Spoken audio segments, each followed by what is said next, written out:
এক্ষেত্রে আমি মনে করি সিলেট 3 আসনের মানুষ ভুল করবে না, তারা একজন যোগ্য নেতাকে নির্বাচন করবে এবং আমরা আশাবাদী যে মালিক ভাই শুধু এমপি না, তিনি ইনশাআল্লাহ মিনিস্ট্রিতে স্থান পাবেন। সিলেটবাসী আপনারা নিশ্চয়ই আপনার পাশে থাকবেন। তারেক রহমান জিন্দাবাদ, বেগম খালেদা জিয়া জিন্দাবাদ। আমি জাগ্রত নারী উন্নয়ন সংস্থার পক্ষ থেকে মালিক ভাইকে অভিনন্দন জানাচ্ছি আজকের এই অনুষ্ঠানে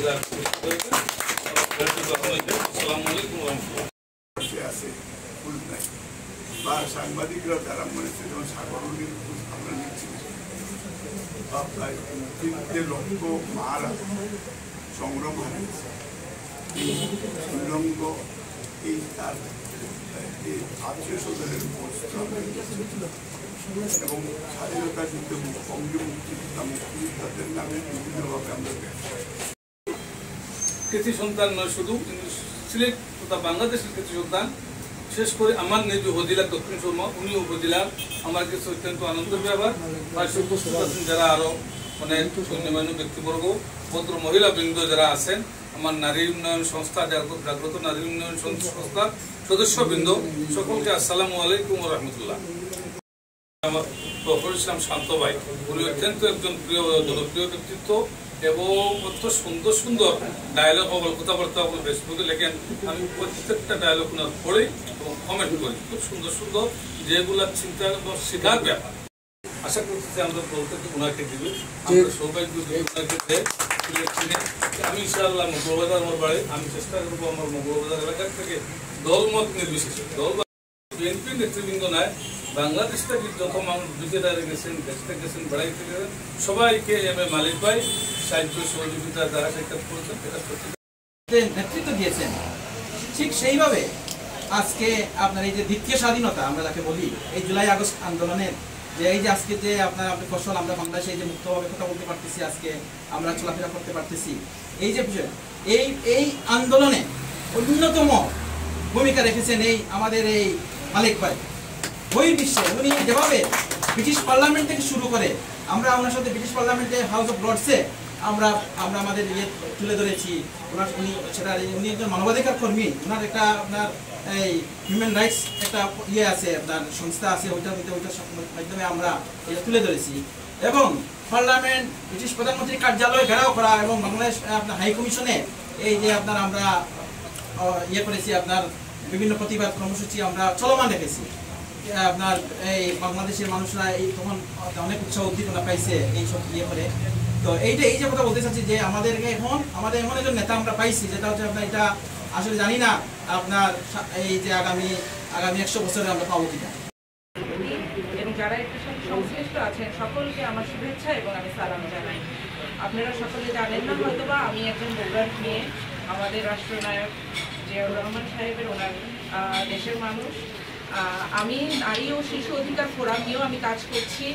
আমার সাথে আমার কথা হয়েছে যে জাগ্রত নারী উন্নয়ন সংস্থাতে আমি যতটুকু পারি এবং একজন আইনজীবী হিসেবেও আমি যতটুকু পারি আমি বিনা পারিশ্রমিকে আমি সাহায্য করব এবং যে কোনো ধরনের আইনি সেবা আমি বিনা পারিশ্রমিকে আমি দিব। এবং আমি যেহেতু নারী ও শিশু অধিকার ফোরাম জাতীয়তাবাদের এটা একটা অঙ্গ সংগঠন এবং এটা নিয়ে যেহেতু কাজ আরো অনেক বেশি আমরা দেখতে পারি। তো আসলে শুধু যদি বলি যে নারীরা এগিয়ে গেছে ওইভাবে বললে হয় না, আমাদের বাস্তবতা আমাদের দেখতে হবে। আর একটা শিশু যখন জন্ম নেয় এবং আমরা দেখে থাকি যে সেই শৈশব বয়স থেকেই কিন্তু বৈষম্যটা শুরু হয় এবং আমাদের এখন আরো অনেকেরই ধারণা আছে যে মেয়েদের এত পড়াশোনা করে কি হবে, বিয়ে করবে, সংসার করবে, বা অনেক মেয়ে যারা শিক্ষিত আছে আমরা কিন্তু সামাজিক বিভিন্ন রীতিনীতি হোক বা যেটার কারণেই হোক আমরা কিন্তু অনেকে পছন্দ করি না যে মহিলারা বাইরে কাজ করবে, মহিলারা ঘরে বসে থাকবে, বাচ্চা কাচ্চা মানুষ করবে। সেটা ঠিক আছে করবে, কিন্তু তার পাশাপাশি যদি নারীরা এগিয়ে যায় এটা আমাদের দেশের জন্য এতে অনেক আমরা উন্নয়ন সাধন করতে পারবো। আমরা যদি মনে করে থাকি দেশের অর্ধেক যদি আমরা নারী ধরে থাকি এবং অর্ধেক জনগোষ্ঠীকে যদি আমরা পিছিয়ে রাখি আমাদের দেশ পিছিয়ে যাবে। এবং এখানে আমরা যেহেতু একজন রাজনৈতিক কর্মী হিসাবে আমার নেত্রীর জন্য দোয়া করবেন, উনি একজন নারী এবং নারীদের গর্ব এবং দুই নারী দুই ক্যারেক্টার।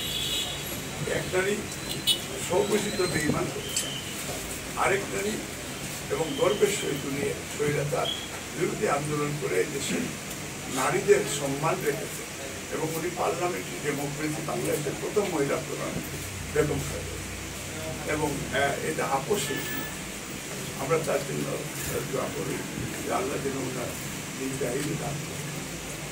আজকে আপনারা অনেক কিছু আমার সম্পর্কে বলেছেন। আমি শুধু এই রাজনীতির আমার প্রথম লাইফের রাজনীতি তো ধরেন আমরা এই স্বাধীনতা সংগ্রাম এবং central committee international affairs secretary ছিলেন। হাজারিবাগ মানিকবাবুর তালে এটার অফিস ছিল 21, 22, 23টা অফিস। এখন ওইটা ইউথ হোস্টেল হয়ে গেছে হাজারিবাগ। সেই তরুণ 78 শহীদ চৌধুরী জিয়াউর রহমান উনি উদ্বোধন করেছিলেন বাহার সম্মেলন এবং ঢাকার আবুল আসলাম তখন উনি এটা চেয়ার করেছিলেন, ঢাকার মেয়র ছিলেন। উনি সেই দিন প্যান্ডেল সব আমাদেরকে সহযোগিতা করেছিলেন এবং আমাদের ওনারা তখন সুযোগ করে দিয়েছিল, যেহেতু সিলেটের প্রতিনিধি 3 মিনিটের একটা বক্তব্য। আমি 1 মিনিট বক্তব্য দিয়ে আমি নার্ভাস হয়ে আমি জিয়াউর রহমানের সামনে এই ধরনের সেই সময় ক্যাপাসিটি সত্যি অর্থ ছিল। যাই হোক আলহামদুলিল্লাহ এই তরুণ সংঘ আমরা যেটা আপনারা যেটা এই তরুণ সংঘ আমরা ইন্টারন্যাশনাল ইউথ ইয়ারে আমরা অংশগ্রহণ করেছি। আমরা ওয়ার্ল্ডের প্রায় 73টা দেশে আমরা ইউথ লিডারশিপ ট্রেনিং করছি। এটা জিয়াউর রহমানের সহযোগিতা, ইউথ লিডারশিপ সহযোগিতা।